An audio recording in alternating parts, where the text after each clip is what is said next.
ನಿಮ್ಗೆ ಇದು ಪ್ರತಿ ಸಾಮಾನ್ಯ ಸಭೆಯಲ್ಲಿ ನಾನು ಹೇಳ್ತಾ ಬಂದದ್ದು.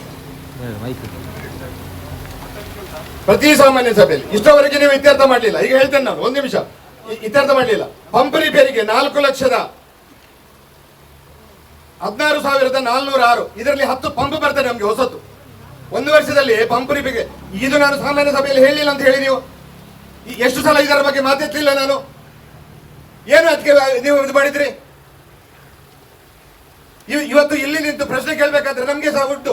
ನಾವು ಸಾಮಾನ್ಯ ಸಭೆಯಲ್ಲಿ ಕೂತು ಖಾಲಿ ಕಿವುಡರಾಗಿ ಬರ್ಲಿಕ್ಕಾಗುದಿಲ್ಲ. ನಾವು 4,16,406 ರೂಪಾಯಿ.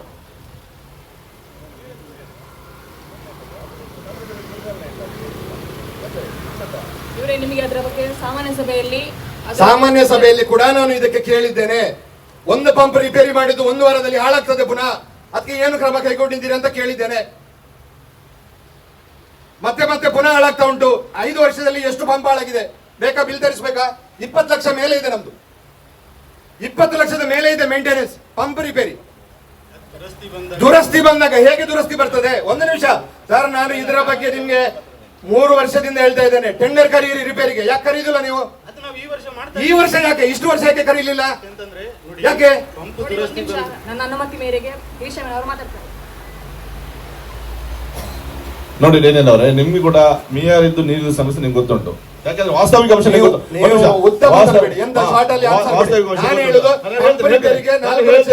ನಾನು ಹೇಳ್ತೇನೆ ನಿಮ್ಗೆ. ನೋಡಿ, ನಮ್ಗೆ ಇಡೀ ಮಿಯಾರಿಗೆ ನಮಗೆ ಓವರ್ ಹೆಡ್ ಟ್ಯಾಂಕ್ ಇಲ್ಲ. ಇರುವಂತದ್ದು ಒಂದು ಕಡಂಬಳದಲ್ಲಿ, ನೆಲ್ಲಿಗುಡ್ಡೆಯಲ್ಲಿ ಇರುವಂತದ್ದು ಒಂದು ಹೊರಗಡೆಯಿಂದ, ಅದು ಈಗ ಯೂಸ್ ಆಗ್ತಿಲ್ಲ. ನಾವು ಏನಿದ್ರು ರಾಮರೆ ಗುತ್ತಿಯಿಂದ ಏನಿದ್ರು ಸಾಧಾರಣ ಒಂದು 60% ನೀರನ್ನು ನಾವು ರಾಮರೆ ಗುತ್ತಿಯಿಂದಲೇ ಕೊಡಬೇಕಾಗುತ್ತದೆ. ಅಲ್ಲಿ ನಾವು ಕೊಡುವಾಗ ಡೈರೆಕ್ಟ್ ಆಗಿ ನಮಗೆ ಡಿಸ್ಟ್ರಿಬ್ಯೂಷನ್ ಲೈನ್ ಇಲ್ಲ, ಡೈರೆಕ್ಟ್ ಆಗಿ ನಾವು ಕೊಡ್ತಿದ್ದೇವೆ.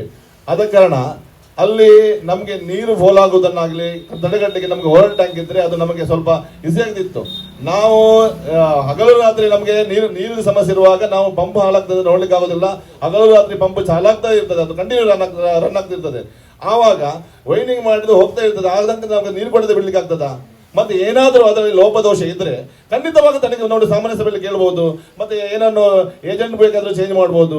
ನೋಡಿ, ನಮಗೆ ಸಕಾಲಕ್ಕೆ ಸರ್ವಿಸ್ ಕೊಡಬೇಕು.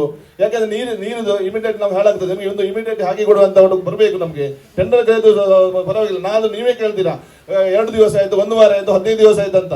ನಮಗೆ ಪಂಪ್ ನಮಗೆ ಇಮಿಡಿಯೇಟ್ಲಿ ಪಂಪ್ ಹಾಕಿ ಕೊಡುವವರು ಕೂಡ ಬೇಕಾಗ್ತದಲ್ವಾ ಆ ಟೈಮ್ಗೆ?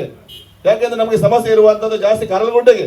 ನಮಗೆ ಕಾರಲಗುಡ್ಡೆಗೆ ಈಗ ಬರುವಂತ ನೀರು ಅಮರಗುತ್ತಿಂದ ಬರುವಂತ ನಿಮ್ಗೆ ಗೊತ್ತುಂಟ ನೋಡಿ. ಅದು ಗುಡ್ಡೆಗೆ ನೀವು ಒಂದು ಸ್ಪೇರ್ ಪಂಪ್ ಅಂತ ಹಾಕಿ ಅಂತ ಹೇಳಿ ಈ ಟ್ಯಾಂಕ್ ಅದನ್ನ ಹೇಳ್ತಾ ಇದ್ದಾರೆ.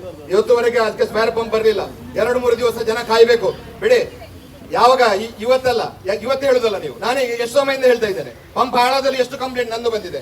ಮಾಡಿದ್ದೀರಾ? ಗಿರೀಶರ, 1 ನಿಮಿಷ. ಪಂಪ್ ಹಾಳಾಗೋದಕ್ಕೆ ನಿಮ್ಗೆ ಹೇಳ್ತೇನೆ. ನೀವು ಅಧ್ಯಕ್ಷರಾದಿದ್ದಾಗ ಪಂಪ್ ಯಾಕೆ ಗಡಿಗಳಿಗೆ ಹಾಳಾಗ್ತದೆ ನಿಮ್ಗೆ ಅದರ ಲೋಪವೇನಂತ ಹೇಳಿ ಕರೆಕ್ಟ್ ಆಗಿ ಹೇಳಿದ್ದಾನೆ. ಅದರ ನೀವು ಕೂಡ ಫಾಲೋ ಮಾಡಲಿಲ್ಲ. ನೋಡಿ, ನಾನು ಫಾಲೋ ಮಾಡಲಿಲ್ಲ ಹೇಳ್ಬೇಡಿ.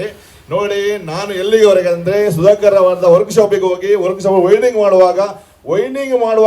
ಮಾಡಿದ ಫೋಟೋ ತೆಗೆದು ನಿಮ್ಗೆ ಹಾಕಿದ್ದೇನೆ ನಾನು.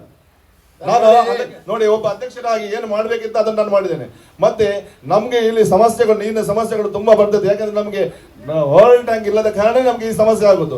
ನೋಡಿ, ನಾವು ಹೇಳೋದಾದ್ರೆ ನಾನು ಒಂದು ವಿಷಯ ಹೇಳ್ತೇನೆ ರೇನಲ್ ಅವರೇ, ನೀವು ಕೂಡ ಇದಕ್ಕಿಂತ ಮೊದಲು ಸದಸ್ಯರಾಗಿರ್ತೀರಿ. ಯಾಕೆಂದ್ರೆ ನಮಗೆ JJM ಅಲ್ಲಿ ಫಸ್ಟ್ ಅಲ್ಲಿ ನಮ್ಗೆ ನಾವು ಒಂದು ಅಲಾಟ್ಮೆಂಟ್ ನಮ್ಗೆ ಅನುದಾನ ತಗೊಳ್ಬಹುದಿತ್ತು. ಇಲ್ಲಿ ಜ್ವಲಂತ ಸಮಸ್ಯೆ ನೀರು ಇರುವಾಗ, ಇಷ್ಟು ಸಮಸ್ಯೆ ಇರುವಾಗ ನಾವು 2 ವರ್ಷ ಎಷ್ಟು ಅನುದಾನವನ್ನು ಕೇಳಿದ್ವಿ ಜಿಲ್ಲಾ ಪಂಚಾಯತಿಯಿಂದ. ನೀವು ಕೂಡ ನಿಮ್ಮ ಏನೇನು ಸದಸ್ಯರಾಗಿರಿದ್ರಿ. ತುಂಬಾ ಸಮಸ್ಯೆ ಇರುವಂತದ್ದು ನಮ್ಮ ಕರಾವಳಿ ಸಮಸ್ಯೆಗೆ ಕೇವಲ ಒಂದು 10 ಲಕ್ಷವನ್ನು ನೀವು ಎಸ್ಟಿಮೇಟ್ ಮಾಡಿ ಕಳಮಲ್ಲಿ ಕೈಗಟ್ಟಿ ಕೂತ್ಕೊತೀರಿ ನಿಮ್ಮ ಧರ್ಮಲ್ಲಿ. ಮತ್ತೆ ನಮ್ಮ ಹೊಸ ಬಾಡಿ ಬಂದ ಮೇಲೆ, ನಾವು ಅಧ್ಯಕ್ಷ ಆದ್ಮೇಲೆ ಎಲ್ಲ ಮನೆಗೆ ಸರ್ವೆ ಮಾಡಿಸಿ DPR ರೆಡಿ ಮಾಡಿ 8.5 ಕೋಟಿ ಇದ್ದು ನಾವು ಪ್ರಾಜೆಕ್ಟ್ ರೆಡಿ ಮಾಡಿ ಎಸ್ಟಿಮೇಟ್ ರೆಡಿ ಮಾಡಿ ಈಗ ಅದರಲ್ಲಿ 4 ಕೋಟಿ JJM ಅಲ್ಲಿ ಉಳಿದ ವಾರಾಯಿಯಲ್ಲಿ ಕಾಮಗಾರಿಯನ್ನು ಆಗ್ತಾ ಉಂಟು ಈಗ. ಯಾಕೆಂದ್ರೆ ನಾವು ಯಾವುದೇ ರೀತಿಯಲ್ಲಿ ನೋಡಿ, ಇದು ಮೊದಲೇ ಆಗ್ಬೇಕಿತ್ತು. ನೀವು ಅದನ್ನು ಫಾಲೋ ಮಾಡಬೇಕಿತ್ತು. ಯಾವಾಗ ಫಸ್ಟ್ ಸ್ಟೇಜ್ ಅಲ್ಲಿ ನೀವು ನಿಮ್ಮ ಬಾಡಿ ಇರುವಾಗ ಫಾಲೋ ಮಾಡಿದ್ರೆ ಈಗ ನಮ್ಗೆ ಈ ಸಮಸ್ಯೆ ಬರ್ತಿರ್ಲಿಲ್ಲ. ನಮಗೆ ಕಾರಲಗುಡ್ಡೆಗೆ ಟಾಂಕಿ ಆಗ್ತಿತ್ತು, ಕಾರಲಗುಡ್ಡೆಗೆ ವಾಂಟ್ ಆಗ್ತಿತ್ತು, ಕಾರಲಗುಡ್ಡೆ ನೀರು ಆಗ್ತಿತ್ತು. ಈಗ ನಮಗೆ ಈಗ ಥರ್ಡ್ ಸ್ಟೇಜ್ ಅಲ್ಲಿ ನಮಗೆ ನಮ್ಮ ಈ ಸ್ಕೀಮ್ ಬಂದದ್ದು ನಮ್ಗೆ 3rd or 4th ಈಗ ಅದಕ್ಕೆ ನೋಡಿ, ಈಗ ವಾರ 5 ನೀರು ಕೊಡ್ತಾ ಇದ್ರೆ ನಮಗೆ ವಾರ 5 ನೀರು ಬರುವಾಗ ಲೇಟ್ ಆಗ್ತದೆ. ಈಗ ಇದು ಸಮಸ್ಯೆ ನಿಮಗೆ ಗೊತ್ತುಂಟು ನಿಮಗೆ. ಸರಿ ನೋಡಿ ನೋಡಿ ಹೈವೇ ಮತ್ತೆ ಹೇಳ್ತೇನೆ. ನೀವು ಫಾಲೋ ಒಂದು- ಮಾಡ್ಬೇಕು ಹೇಳುದಲ್ಲ ಟಾಂಕಿನ ಬಗ್ಗೆ.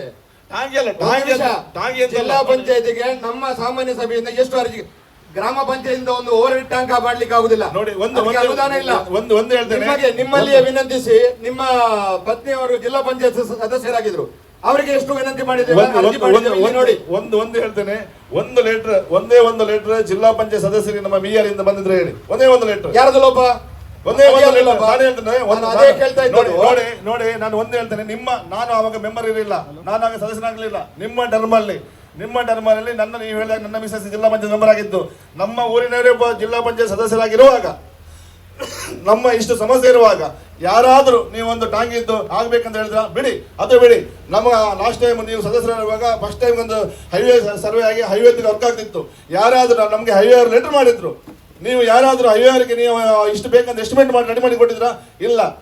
ಆದ್ರೂ ಕೂಡ ಒಂದು ನಮ್ದು ಮೇಯರ್ ನಾವು ಮೆಂಬರ್ ಅಲ್ಲದಿದ್ರು ಏನೆಲ್ಲ ಅವರೇ ಮೇಯರಿಂದ ಜ್ವಲಂತ ಸಮಸ್ಯೆ ನೀರು ಸಮಸ್ಯೆ ಆಗ್ತದೆ ಅಂತ ಹೇಳಿ ಇಂಜಿನಿಯರ್ ಹತ್ರ ಕೇಳಿ ಬೆಳಿಗ್ಗೆಯಿಂದ ಸಂಜೆ ತನಕ ಕೂತ್ಕೊಂಡು ಎಸ್ಟಿಮೇಟ್ ಮಾಡಿ ಜಿಲ್ಲಾ ಪಂಚಾಯತ್ ಅಲ್ಲಿ ಸಭೆ ಆಗುವಾಗ ಕಳಿಸಿದ್ದೇವೆ ನಾವು. ಮೇಯರ್ ಇದ್ದು ಇದು ಎಸ್ಟಿಮೇಟ್ ಕಳಿಸಿದ್ದೇವೆ ನಾವು ಆವಾಗ.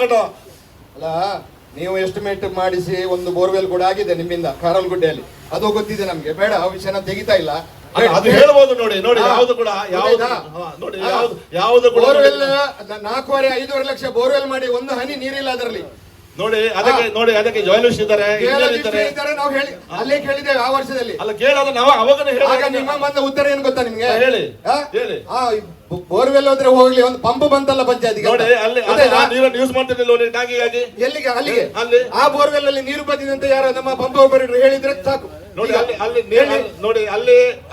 ನೀರು ಬೋರ್ವೆಲ್ ತೆಲಿಯುವಾಗ ನೀರು ಫ್ಲಶ್ ಮಾಡಿ ನೋಡಿ, ಆನಂತರ ನೀರು ಬಂದಿದೆ ಅಂತ ತೋರಿಸಿ.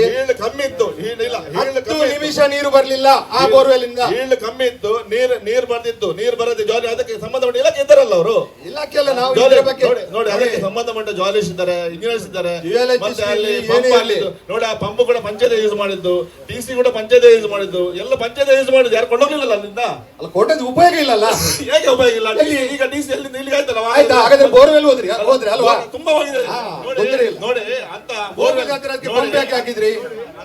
ಅಂತರ್ಜಲ 1 ವಾರದಲ್ಲಿ ಹೋಗುದಿಲ್ಲ. ತುಂಬಾ ಹೋಗಿದೆ. ಒಂದು ವಾರದಲ್ಲಿ ಹೋಗಿದಲ್ಲ, ಅದು 1 ವಾರದಲ್ಲಿ ತೆಗ್ದದ್ದು ನೋಡಲ್ಲ. ಅದರ ದಾಖಲೆ ಅದು ಹಾಕಿದ್ದೆ ದಾಖಲೆ ಉಂಟದಲ್ಲ ಅದರಲ್ಲಿ.